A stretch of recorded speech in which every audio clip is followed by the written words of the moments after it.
Comience su día con el devocional gratuito En Contacto. Suscríbase hoy mismo.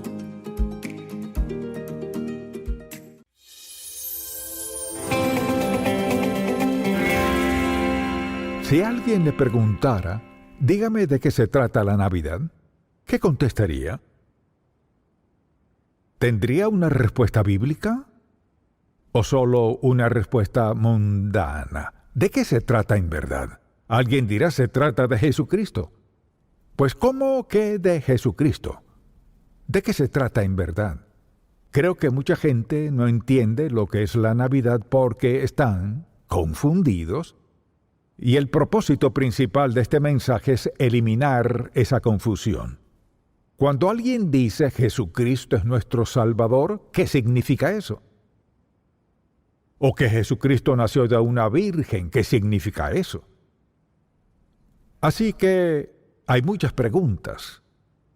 Y a menudo escuchamos a la gente decir, ya no podemos leer la Biblia, ni siquiera tenerla en nuestro escritorio, o no podemos tenerla en el trabajo. ¿Sabe por qué? Dicen, bueno, está bien creer en Dios, pero eso de Jesucristo no cuenta. Así que no se puede hablar de Jesucristo aquí, allá o donde sea. ¿Sabe por qué? Porque no entienden quién es Él. En segundo lugar, mucha gente no entiende lo que es la Navidad. Así que este mensaje es muy sencillo. Deseo que entendamos lo que implica hablar de la Navidad y de quién es Jesucristo, y de parte de la terminología que a menudo pasa a segundo plano y olvidamos lo que en verdad implica. Así que vayamos a Lucas 2. Y la primera parte de este capítulo se trata del nacimiento de Jesucristo. Y deseo que comencemos desde el versículo 8. Dice así, había pastores en la misma región que velaban y guardaban las vigilias de la noche sobre su rebaño. Y he aquí se les presentó un ángel del Señor, y la gloria del Señor los rodeó de resplandor, y tuvieron gran temor. Pero el ángel les dijo, no temáis, porque he aquí os doy nuevos de gran gozo, que será para todo el pueblo. Os ha nacido hoy, en la ciudad de David, ahora escuche esto, os ha nacido hoy un Salvador, que es Cristo, el Señor. Esto servirá de señal, hallaréis al niño envuelto en pañales, acostado en un pesebre, y repentinamente apareció con el ángel una multitud de huestes celestiales que alababan a Dios y decían, gloria a Dios en las alturas, y en la tierra paz, buena voluntad para con los hombres. Y al pensar en este pasaje y en lo maravilloso que es, pienso en lo que opina la gente de la Navidad. Por lo general, la gente cree, de hecho, seguro que hay gente que hace meses ha comenzado con las compras de Navidad. Pregúntese por qué, no tiene nada que ver con Jesucristo, ni su nacimiento, ni nada. La Navidad se refiere a Cristo. Lo importante para Él es salvarnos. Cristo busca cambiar nuestras vidas, darnos un nuevo comienzo y darnos la vida eterna. Cristo no tiene nada que ver con compras, regalos, tragos, parrandas, fiestas y todo lo demás que dejamos que abarque tanto de nuestro tiempo en Navidad. Entonces, al pensar en esto, considero la naturaleza de este regalo y eso nos da un indicio de cuán importante es. Y por lo general, es cierto que la importancia de algo la determina quien hace la introducción, quien da el anuncio. La Biblia dice, se les presentó un ángel del Señor y la gloria del Señor los rodeó de resplandor, pero el ángel les dijo, pensemos en esto, cualquier mensaje que se haya dado no fue cualquier persona que lo anunció. El nacimiento de Cristo fue anunciado por un ángel enviado por Dios Todopoderoso para dar dirección y explicación de lo que sucedía. Así que es muy importante que entendamos quién dio el anuncio. Y cuando la Biblia dice una multitud de las huestes celestiales que alababan a Dios y decían, de esa manera Dios le dio al mensaje como un crescendo. Pienso en la idea que tiene la gente de una multitud. ¿Sabe lo que es una multitud? Una multitud es innumerable. Tan lejos como uno pueda ver hacia el norte, el sur, el este, el oeste, no puede contarlos. No tiene fin. Cuando Dios anunció el nacimiento de Cristo, colocó la mayor demostración que el mundo llegará a conocer, anunciando el nacimiento del Señor Jesucristo. Eso en sí debe decirnos algo de su importancia y la de su mensaje, que os ha nacido hoy en la ciudad de David un Salvador, que es Cristo el Señor. Así que, al hablar de identificar este regalo, hablemos de varias de las palabras usadas y la primera es Salvador. Quien quiera que sea, Dios dijo que era un Salvador. ¿Un Salvador de qué? Un Salvador de nuestros pecados, lo que destruye la vida de personas, lo que destruye nuestras vidas. Un Salvador para quienes un día morirán, que somos todos, y pasaremos la eternidad en algún lugar. Si ignoramos al Salvador, nos negamos a creer en Él, estaremos separados por la eternidad de nuestro Creador, Dios Todopoderoso, y seremos castigados conforme a nuestros pecados. Dios nos da su advertencia, así que al pensar en un Salvador, deseo que vayamos a varios pasajes bíblicos pensando en esos términos. Así que vayamos a Primera de Pedro y vayamos al primer capítulo aquí y deseo que veamos un par de versículos. Capítulo 1 y versículo 18 y escuche lo que dice. Sabiendo que fuisteis rescatados de vuestra vana manera de vivir, la cual recibisteis de vuestros padres, no con cosas corruptibles como oro o plata, de la manera que habían vivido, sino con la sangre preciosa de Cristo, como de un cordero sin mancha y sin contaminación. ¿Quién es este Cristo? Dice, de esta manera somos perdonados de nuestros pecados, por el derramamiento de la sangre de Cristo. La Biblia dice, ya destinado desde antes de la fundación del mundo, pero manifestado en los postreros tiempos por amor de vosotros, y mediante, mucha atención, y mediante el cual creéis en Dios, quien le resucitó de los muertos, y le ha dado gloria para que vuestra fe y esperanza sean en Dios. Pensemos en esto. Nuestro Salvador es el Hijo de Dios, quien dio su vida en la cruz, y así somos perdonados de nuestros pecados por su muerte expiatoria, como decimos. Luego vayamos a Efesios 1, y en estas epístolas hay versículos maravillosos. En Efesios 1, dice la palabra en el versículo 7, en quien, o sea, en el amado Cristo, tenemos limpieza, tenemos redención por su sangre, el perdón de pecados según las riquezas de su gracia, que hizo sobreabundar para con nosotros en toda sabiduría e inteligencia. O sea, para que una persona tenga una buena relación con Dios, Dios tuvo que haber hecho algo. Envió al mundo a su Hijo Jesús, no para que fuera ejemplo, sino con el propósito de morir. Y nació de una virgen. No tuvo un padre terrenal, fue libre de todo pecado. La única manera en que pudo venir al mundo y ser el sacrificio por nuestros pecados es ser libre de todo pecado. Así pensamos en Jesucristo como un sacrificio. Luego vayamos a Colosenses, capítulo 1, y veamos estos versículos. Todos hablan de Jesucristo, quién es Él, por qué vino, etc. Y si vemos desde el versículo 13, dice la palabra, el cual nos ha librado de la potestad de las tinieblas y trasladado al reino de su amado Hijo, en quien tenemos redención por su sangre, el perdón de pecados. Solo hay dos reinos, el reino de la luz y el reino de las tinieblas. Ahora, mucha atención. Sea que lo entendamos o no, o andamos en las tinieblas, o andamos en la luz del Evangelio de Cristo.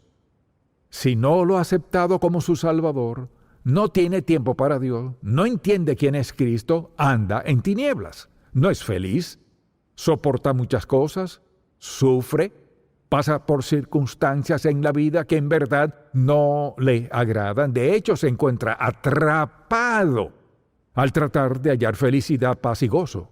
¿Qué dice entonces? Dice: en quien tenemos redención por su sangre, el perdón de pecados. Él es la imagen del Dios invisible, el primogénito de toda creación.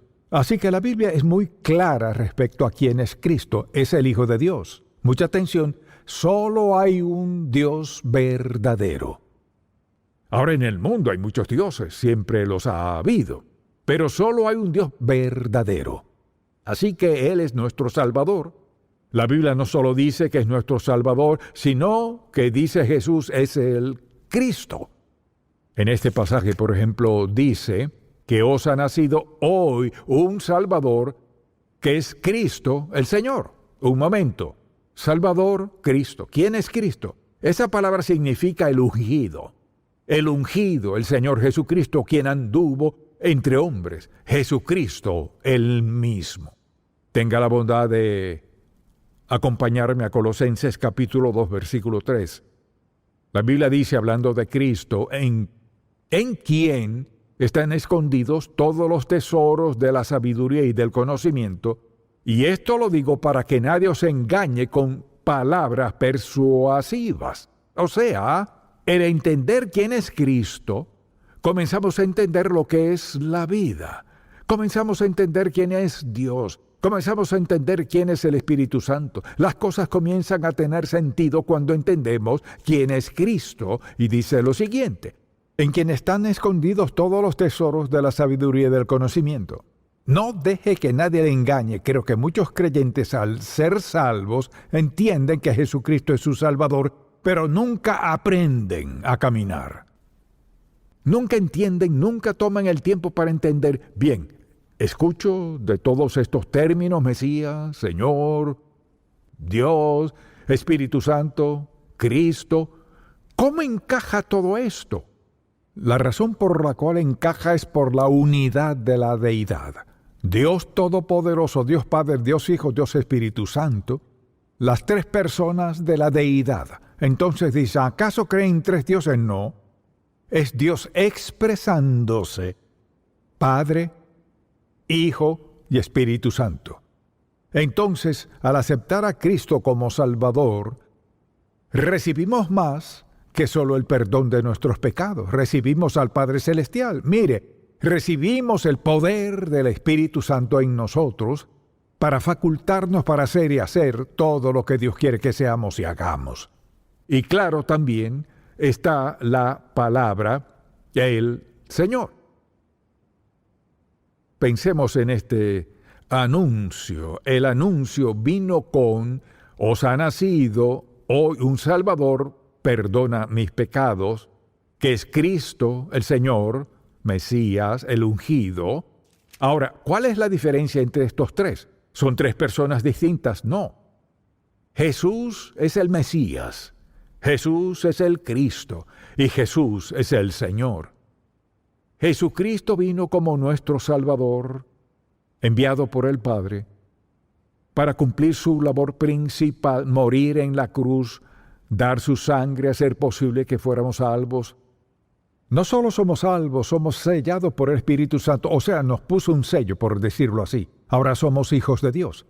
Dios Padre tiene su parte, Jesucristo tiene su parte, el Espíritu Santo tiene su parte. Y si se fija en este pasaje, habla del Señor. Así que vayamos por un momento a Romanos 10, que es un pasaje que a menudo queremos usar al guiar a alguien a Cristo. Escuche el capítulo 10, lo que dice. Dice en el versículo 9, que si confesares, o sea, está dispuesto a creerlo, lo declara, dice, creo esto, que si confesares con tu boca que Jesús es el Señor, y creyeres en tu corazón que Dios le levantó de los muertos, serás salvo. Luego dice, porque con el corazón se cree para justicia o piedad, pero con la boca se confiesa para salvación. Pues la Escritura dice, todo aquel que en él creyere no será avergonzado. Luego dice en el versículo 13, porque todo aquel que invocare el nombre del Señor será salvo. Tenemos a Dios Padre, Dios Hijo, Dios Espíritu Santo. ¿Sabe qué? En ninguna parte de la Biblia dice, permítame explicar todo esto en detalle. Al leer la palabra de Dios, ¿sabe por qué la entendemos? Porque el Espíritu de Dios nos faculta a tener entendimiento. Si alguna persona dice, pues creo en Dios y pienso que eso es suficiente, bien, veámoslo así. Cree en Dios y piensa que eso basta.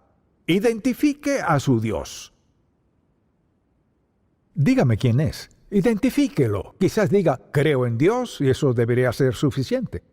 Pues depende de quién sea su Dios. ¿Es Dios el Creador eterno que envió a Cristo a ser nuestro Redentor, el Espíritu Santo a ser nuestro ayudador? ¿Se refiere a ese Dios? El único Dios verdadero es el Dios que odia el pecado, ama al pecador, provee lo mejor, nos permite llevar esta vida en el poder del Espíritu, y quien ha escrito nuestro nombre en el libro de la vida donde no hay borrones, y quien nos llamará a su presencia un día y ante quien daremos cuenta por nuestra vida, y seremos recompensados un día conforme haya sido nuestra vida. No podemos escapar de esta verdad. Así es Dios. Entonces, al decir deidad, Mesías y Salvador, hablamos de la misma persona. Simplemente son aspectos de la misma persona.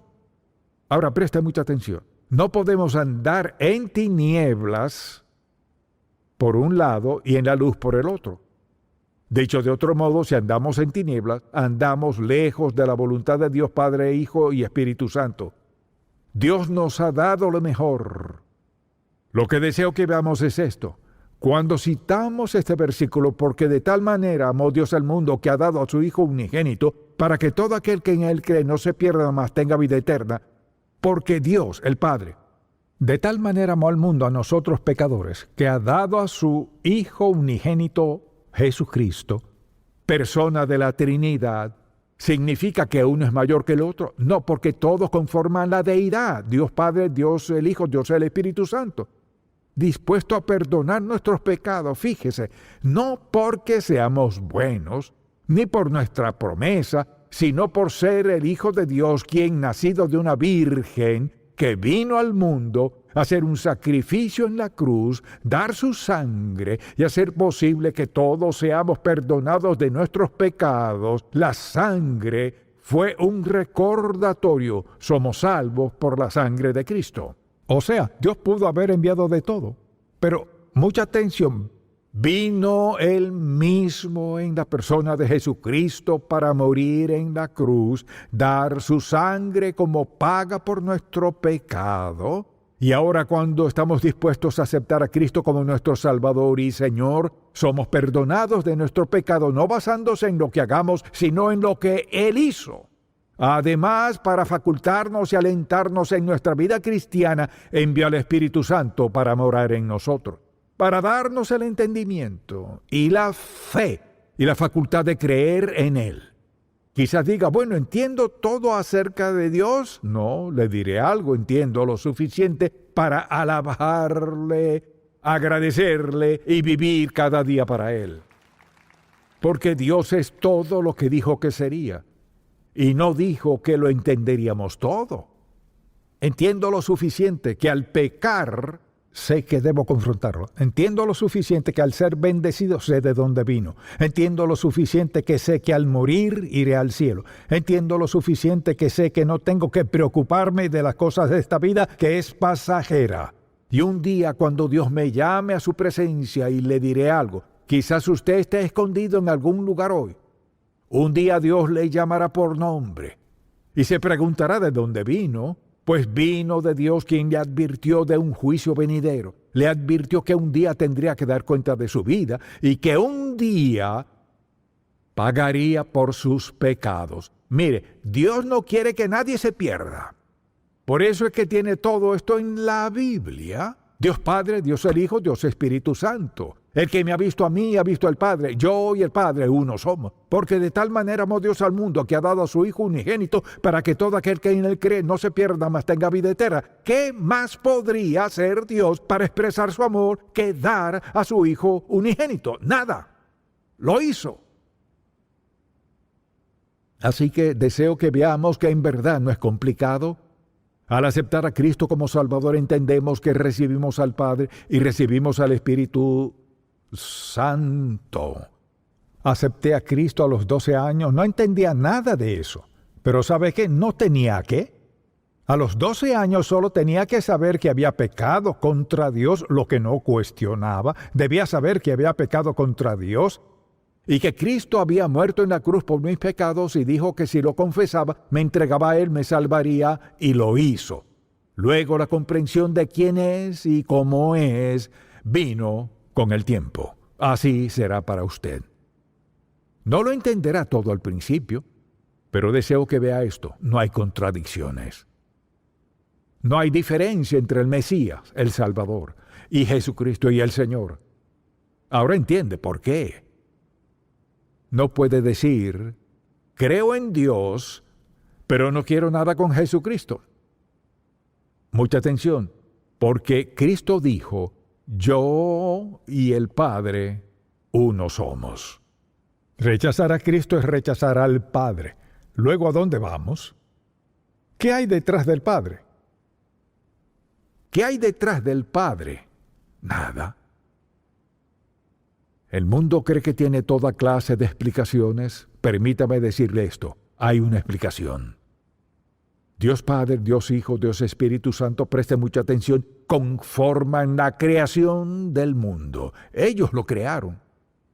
Luego, por nuestro pecado, Dios envió a Cristo a morir, una muerte sangrienta en la cruz, como expresión de su amor por nosotros. Él fue la única persona libre de pecado que ha existido. Vino a la cruz, entregó su vida, hizo posible que todos los que creemos en Él seamos perdonados. Luego, por si fuera poco, nos dio al Espíritu Santo para morar en nosotros cada día, para facultarnos para enfrentar la vida en victoria. Y nuestra salvación se basa en cómo respondamos a Cristo como nuestro Salvador personal. Todos daremos cuenta a Él. Si pensamos en lo sencillo que lo hizo, siendo un niño de 12 años, me dijo lo suficiente, que era pecador, que Cristo murió por mis pecados, que derramó su sangre en la cruz, y si estaba dispuesto a aceptarlo como mi Salvador personal, sería perdonado. Y Dios actuaría en mi vida. Eso hice. Por eso estoy hoy aquí, por la gracia de Dios Todopoderoso. Basta con pedírsela, si la desea. Padre, te pido por cada persona que escuche este mensaje, tenga entendimiento, que requiere fe, pero una fe que trae vida eterna. En el nombre de Jesús. Amén.